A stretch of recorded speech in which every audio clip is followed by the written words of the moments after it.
Boa noite, pessoal. Boa noite, tudo bem com vocês? Sábado, friozinho aqui na Praia Grande. Tava aqui à toa, sabadão. Fiz um cafezinho. Falei, vamos lá, vamos fazer uma aula aí para esclarecer aí algumas questões. Pessoal, nós precisamos falar dos judeus no governo Bolsonaro. Desde já esclarecendo, eu não sou antissemita, não sou adepto de nazismo. Sou um grande crítico das ideologias totalitárias do século XX. Nazifascismo e comunismo são as três grandes ideologias mais horrendas, mais tétricas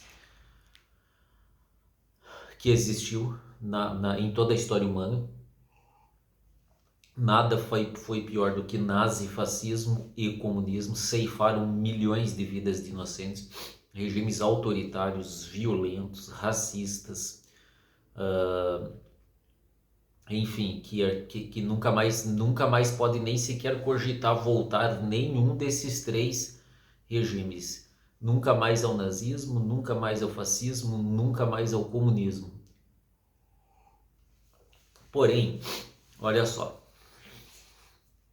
a questão judaica.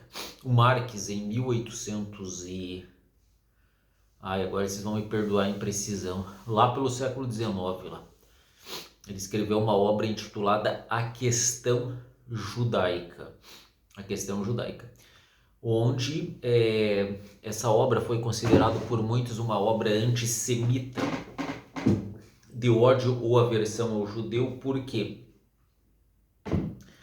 Porque ela retratava, o Marx ele retratou o judeu como alguém que via no judeu, a mentalidade empreendedora do judeu seria o culpado pelo capitalismo. Então Marx vai dizer que a emancipação do judeu requer antes que a humanidade, que a Alemanha se emancipe dos judeus. A total separação entre o Estado alemão e o judaísmo. Essa obra foi vista por muitos aí como uma obra antissemita, anti-judeus, né? Nós precisamos diferenciar uma coisa: o que é antissemitismo do que é do que é sionismo. Melhor dizendo, o que é sionismo? Sionismo é uma ideia de supremacia do Estado de Israel, dos judeus. Nós sabemos que os judeus têm todos aqueles conflitos, o Estado de Israel tem conflito com todo mundo ali por questões históricas, é bem verdade, por questões históricas. Aquela região que o Estado, onde foi feito o Estado de Israel pós Segunda Guerra, o judeu era um povo peregrino pela Europa, pelo mundo, e depois das atrocidades da Segunda Guerra foi feito o Estado de Israel. Foi ali gerou todo aquele conflito ali com os palestinos na faixa de Gaza e tal, todas aquelas questões que nós estamos vendo na televisão todo dia.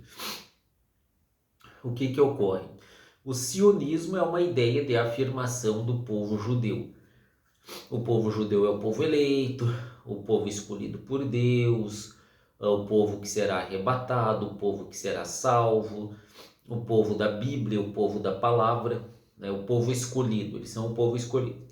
Então, o povo escolhido teria que ter uma terra própria para se desenvolver e se superar. E isso é o sionismo, é a ideia de que o judeu é superior a tudo. Existe essa ideia. Porém, existe o antissemitismo, que é a versão. O que é semita? Semita é árabe, é uma etnia, os semitas. Não são apenas judeus que são semitas, os árabes são semitas também. Eles são os filhos de Sem, né? Os filhos de Sem, né? O Noé teria 3 filhos, Cã, Sem e Jafé. Né? Sem seria os semitas, Cã seria os camitas, que são os africanos, e Jefitas seriam os europeus. O que ocorre? Eu estava falando no começo sobre os judeus no governo Bolsonaro. O que acontece?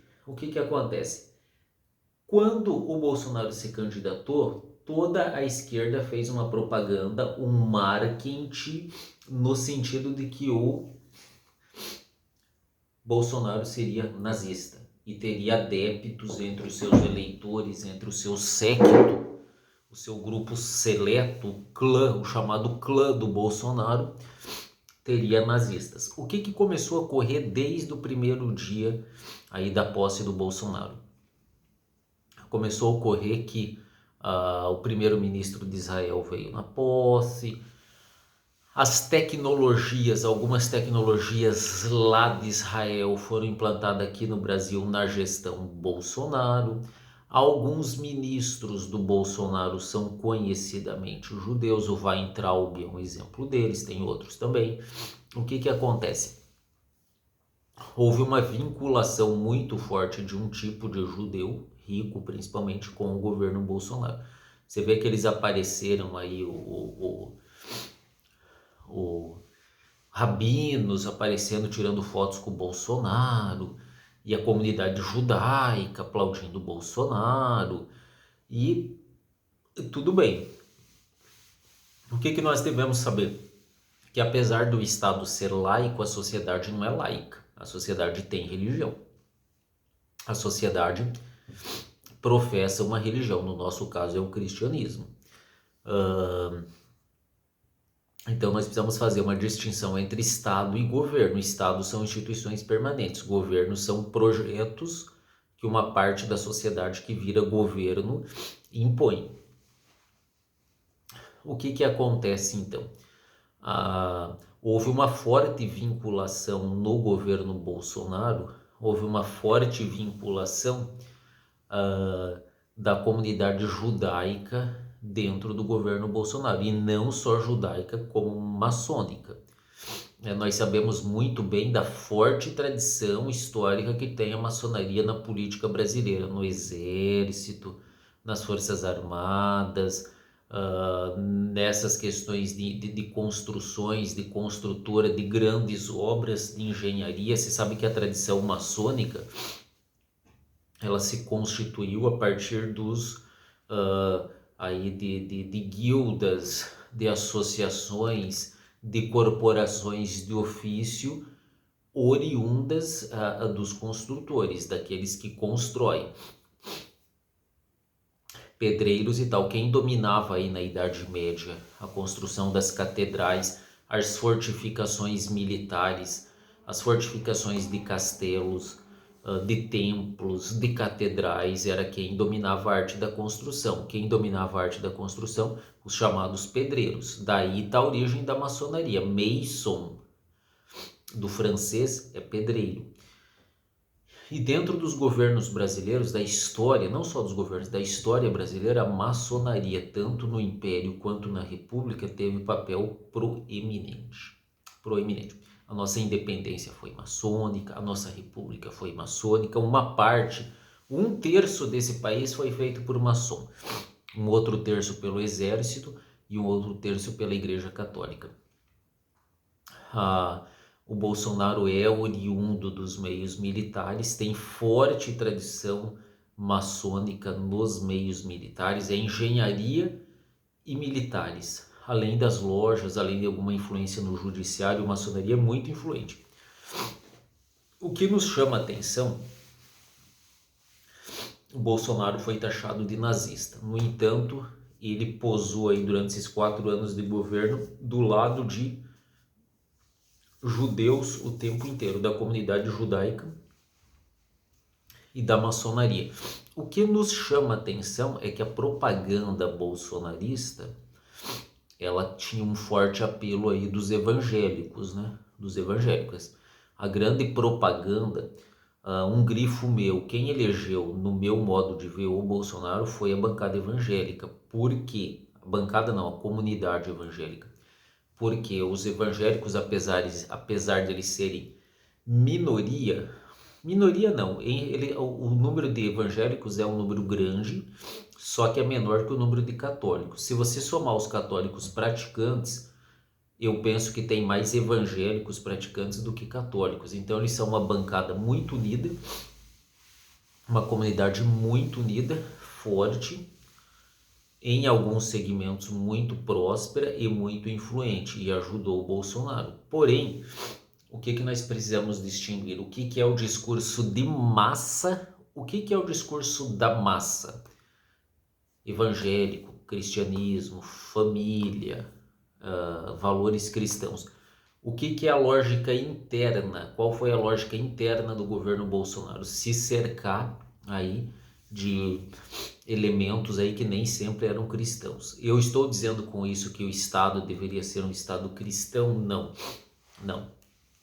Não tem a mínima possibilidade de um Estado totalmente cristão ou mesmo de uma sociedade cristã. É mais fácil ainda ter um Estado cristão do que uma sociedade cristã. O que eu chamo a atenção é as disparidades que há, né? Então taxaram o cara de nazista, mas aí quem ficou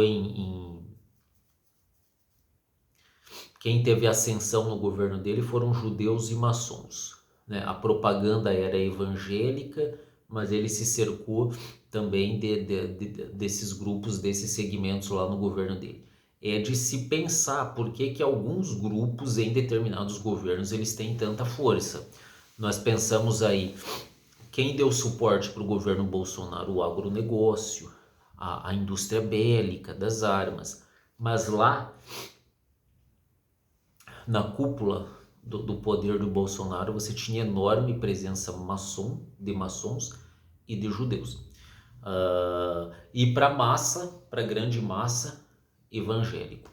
Então, olha a disparidade que há. Por isso que uma análise política bem feita, ela não pode ser feita baseada apenas na propaganda, naquilo que eles dizem de si mesmos. Você tem que analisar muitos fatores para você desvendar tudo isso.